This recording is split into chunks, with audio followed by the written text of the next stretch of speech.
नमस्कार, मैं हूं सुनील बॉबी और आप इस समय देखना शुरू कर चुके हैं बिहार समाचार, जहां बातें करते हैं बिहार की, खबरें होती है बिहार की। बिहार के खबरों के साथ साथ देश दुनिया में क्या कुछ चल रहा है, तमाम खबरों से हम आपको कराते हैं अपडेट। बिहार में शिक्षा रोजगार का क्या है हाल और गाँव की सरकार को लेकर क्या कर रही है बिहार सरकार, तमाम खबरों से हम आपको कराते हैं अपडेट। और बिहार में क्या कुछ रोजगार है और बिहार में इन दिनों क्या है राजनीतिक, तमाम चीज़ों पर हम चर्चा करेंगे। आपको बता दें कि बिहार में इन दिनों राजनीतिक गलियारों में उलटफेर की चर्चा काफ़ी तेज हो गई है। सरकार बनाने और गिराने की चर्चा चल रही है। जहां यह खबर निकल कर आ रही थी कि बिहार में जदयू के नेता जो हैं, जदयू के जो अध्यक्ष हैं ललन सिंह, वह इस्तीफा देंगे, लेकिन बिहार के मुख्यमंत्री नीतीश कुमार और वित्त मंत्री विजय कुमार चौधरी ने इसे खारिज कर दिया है कि ऐसी कोई बात नहीं है। यह भी चर्चा और सोशल मीडिया पर भी बन रहा है और मीडिया हाउस से भी निकल कर आ रही है कि मुख्यमंत्री के रूप में अब तेजस्वी यादव बैठेंगे। चर्चा है कि तोड़ मरोड़ किया जा रहा है और चर्चा यह भी है कि अब भाजपा की सरकार बनेगी, भाजपा के साथ फिर गठबंधन होगा। बहुत सारी बातें निकल कर आ रही है, लेकिन क्या कुछ सही है अभी फिलहाल कहना मुश्किल है। लेकिन यह बता देते हैं कि कल और परसों 2 दिन जदयू की खास बैठक दिल्ली में होने जा रही है। बिहार के मुख्यमंत्री नीतीश कुमार दिल्ली पहुंचने वाले हैं। तो इधर हम बता दें कि जहां राजनीतिक गलियारों में इन दिनों काफ़ी राजनीतिक चर्चा तेज हो गई है, लोकसभा चुनाव भी नज़दीक है और लोकसभा चुनाव को लेकर भी तोड़ मरोड़ होना शुरू हो गया है। तो इधर बात कर लेते हैं बिहार के नियोजित शिक्षकों को लेकर। तो बिहार के नियोजित शिक्षकों को राज्यकर्मी की दर्जा का मुहर बिहार कैबिनेट में लग गया है। बस उसे सक्षमता परीक्षा देना होगा और राज्यकर्मी बन जाएंगे। सक्षमता परीक्षा पास न करने वाले नियोजित शिक्षकों की नहीं जाएगी ये नौकरी, यह कन्फर्म है। इसके लिए सरकार खास कमेटी बनाएगी। राज्य मंत्रिमंडल ने स्वीकृत बिहार विद्यालय विशिष्ट शिक्षक नियमावली में 3 परीक्षा में फेल होने पर सेवा समाप्ति वाला प्रावधान हटा दिया है। यह बहुत बड़ी बात है। फेल होने वाले नियोजित शिक्षकों के मामले में सरकार की गठित कमेटी लेगी खास फैसला और बिहार में लागू हो गई नियोजित शिक्षकों को राज्यकर्मी बनाने वाली नियमावली। तो यह आप बिल्कुल निश्चिंत रहें कि अगर आप फेल भी करते हैं तो आपको हटाया नहीं जाएगा। इधर मंत्री साहब सहकारिता मंत्री डॉक्टर सुरेंद्र यादव का बयान आया है कि सभी जिलों में सरकार स्थापित करेगी सब्जी यूनियन।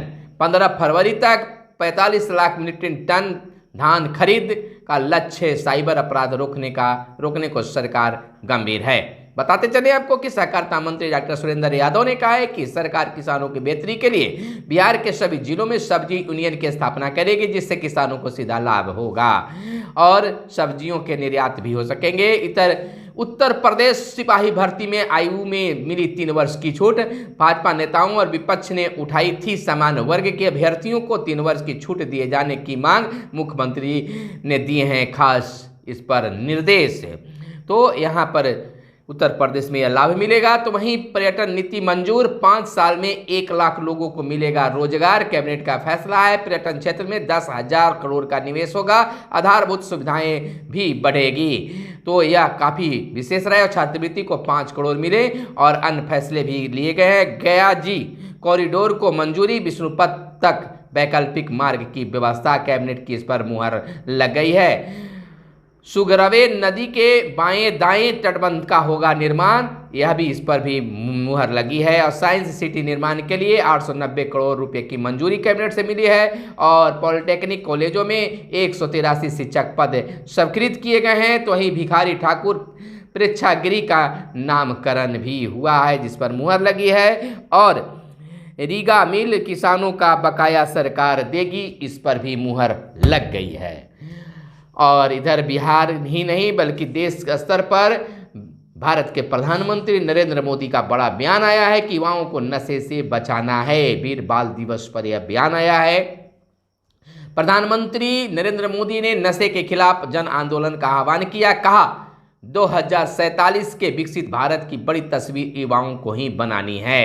भारत का युवा किसी भी क्षेत्र में किसी भी समाज में पैदा हुआ हो, उनके सपने असीम हैं। इन सपनों को पूरा करने के लिए सरकार के पास स्पष्ट रोड मैप है, स्पष्ट विजन है, राष्ट्र नीति स्पष्ट नीति है, नियत में कोई खोट नहीं है। यह नरेंद्र मोदी का बयान आया है।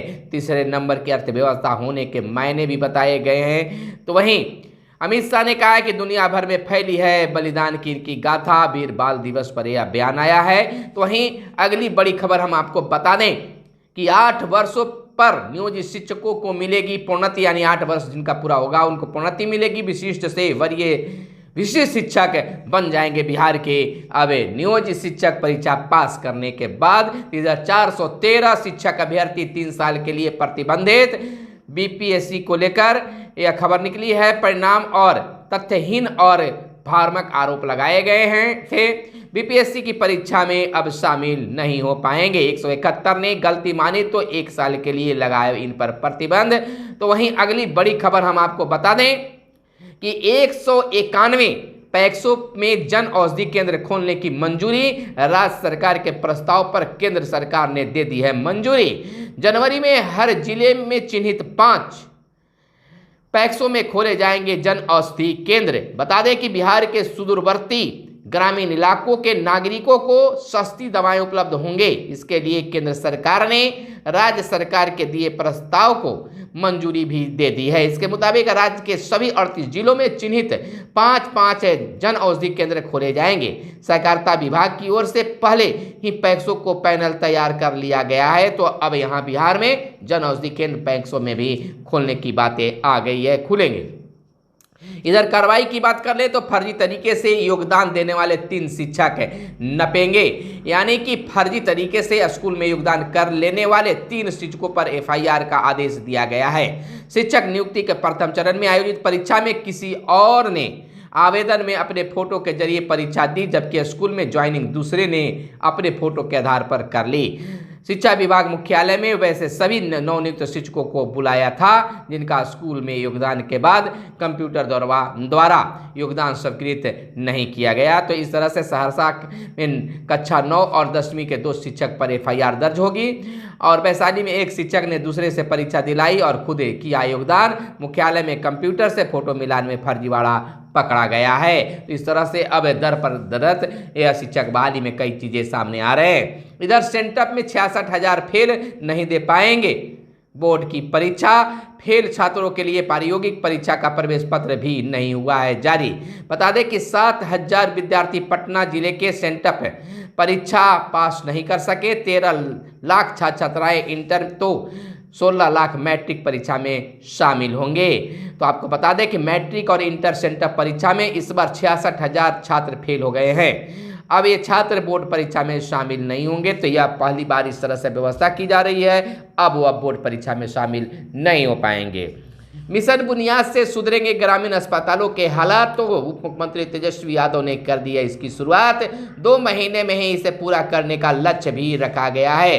सदर अस्पताल और मेडिकल कॉलेजों के बाद राज्य के ग्रामीण इलाकों का कायाकल्प अब होगा। स्वास्थ्य विभाग ने पीएचसी, हेल्थ सेंटर और एपीएससी की दशा और बेहतर करने का निर्णय लिया है। तो वहीं हम आपको बता दें कि काउंसलिंग के आधार पर, यानी काउंसलिंग में आधार लिंक मोबाइल नंबर वाले अभ्यर्थी ही शामिल होंगे। शिक्षक भर्ती को लेकर यह खबर माध्यमिक शिक्षा निदेशक ने सभी डीईओ को भेजा है। काउंसलिंग के लिए आधार नंबर और आधार लिंक जरूरी बताया गया है। तो इस तरह से आप आधार को बिल्कुल ठीक ठाक रखें। जैसा कि आप जानते हैं कि बिहार के नियोजित शिक्षकों को राज्यकर्मी का दर्जा मिल गया है और कई एमएलसी बिहार के मुख्यमंत्री नीतीश कुमार से मिलकर उन्हें इस पर मुहर लगाने के लिए जो शिक्षक का नेतृत्व करते हैं उन्होंने मुख्यमंत्री को बधाई दी है कि आपने एक बेहतर काम को किया है। जो नियोजित शिक्षक लगातार इस पर मांग रख रहे थे। इधर बिहार के वित्त मंत्री विजय कुमार चौधरी का बयान आया कि दिल्ली बैठक में चुनाव की रणनीति तय होगी। यानी जदयू के वरिष्ठ नेता और वित्त मंत्री विजय कुमार चौधरी ने 2024 लोकसभा और 2025 विधानसभा चुनाव में पार्टी की क्या रणनीति होगी इसको लेकर दिल्ली में 29 को राष्ट्रीय कार्यकारिणी और राष्ट्रीय परिषद की बैठक बुलाई गई है, जो उसमें खास तौर से चुनाव की चर्चा होगी, चुनाव की रणनीति तय की जाएगी। तो इस तरह से भी चर्चा है और बिहार में यह बैठक न होकर दिल्ली में होने जा रहा है। तो शिक्षकों के लिए एक और बड़ी खबर है कि शिक्षकों के वेतन को 392 करोड़ जारी कर दिए गए हैं। उनको वेतन किसी को 2 महीना से तो किसी 1 महीना से नहीं मिल पाया है। तो उत्क्रमित विद्यालय के लिए जारी हुआ है। और सड़क परियोजनाओं का शिलान्यास करेंगे गडकरी, यानी कि केंद्रीय सड़क एवं परिवहन राज्य मंत्री नितिन गडकरी आगामी 5 जनवरी को 1 दिवसीय बिहार दौरे पर आ रहे हैं। दरभंगा, मोतिहारी और सारण में इनका दौरा प्रस्तावित है। अपने बिहार दौरे में वह लगभग 20,000 करोड़ की सड़क परियोजनाओं का शिलान्यास और उद्घाटन भी करेंगे। तो यह बिहार के लिए भी बड़ी बात है। शिक्षक नियुक्ति की बात करें तो सामान्य विज्ञान में 1965 अभ्यर्थी सफल हैं। 9वीं से 10वीं की समाज विज्ञान का कटअप जो है अलग अलग श्रेणियों में अलग अलग रखा गया है। तो वहीं ठंड की बात कर ले, मौसम की बात कर ले तो 5 दिनों में बिहार का न्यूनतम पारा दोगुना, 4 से ठंड बढ़ने की संभावना। इस बार घने कोहरे का आसार कम है, लेकिन आज बहुत सारे जगहों पर जिलों में कुहासे दिखे हैं। तो इस तरह से कुहासे भी दिखे हैं, लेकिन यह ठंड 4 जनवरी से बढ़ने की उम्मीद बताई जा रही है। तो वहीं बिहार कांग्रेस ने जल्द सीट बंटवारे पर दिया है जोर। दिल्ली बैठक में यह बातें निकलकर सामने आई। ये लोगों की उम्मीदों के अनुरूप काम कर रही है बिहार सरकार। यह भी चर्चा बैठक में, कांग्रेस की बैठक में हुई। तो वहीं नित्यानंद राय का एक बयान आया कि भाजपा ही बिहार का विकास कर सकती है। केंद्रीय गृह राज्य मंत्री नित्यानंद राय ने दावा किया कि भाजपा को बिहार की जनता 2024 में 40 सीट जिताने जा रही है। 2025 में एनडीए और भारतीय जनता पार्टी की सरकार बिहार में बनेगी और भाजपा की बिहार विकास कर सकती है, यानी भाजपा ही बिहार को विकास कर सकती है। यह दावा नित्यानंद राय की है। तो वहीं पर्यटन को मिलेगा बढ़ावा। बिहार पर्यटन नीति 2023 स्वीकृत हुए हैं। राज्य मंत्रिमंडल ने प्रदेश में पर्यटन को बढ़ावा देने के लिए बिहार पर्यटन नीति 2023 स्वीकृत की है। तो इस तरह से पर्यटनों का विकास भी होगा। और इधर स्थानांतरण को लेकर अब शिक्षक, नियोजित शिक्षक जो है थोड़ा सा नाराज हैं कि कैबिनेट से मुहर तो लग गई है हमारी राजकर्मी के दर्जे पर, लेकिन स्थानांतरण की जो बातें हो रही है, जिला बदल करने की जो बातें आ रही है, उस पर सरकार इस पर थोड़ा संज्ञान ले और हमें राहत दे। फिलहाल खबरों में इतना ही। आपको यह वीडियो कैसा लगा जरूर बताइएगा। वीडियो पर अपना कमेंट जरूर कीजिएगा। कैमरे के पीछे हैं मिस्टर साहिल। धन्यवाद। जय हिंद, जय भारत, वंदे मातरम।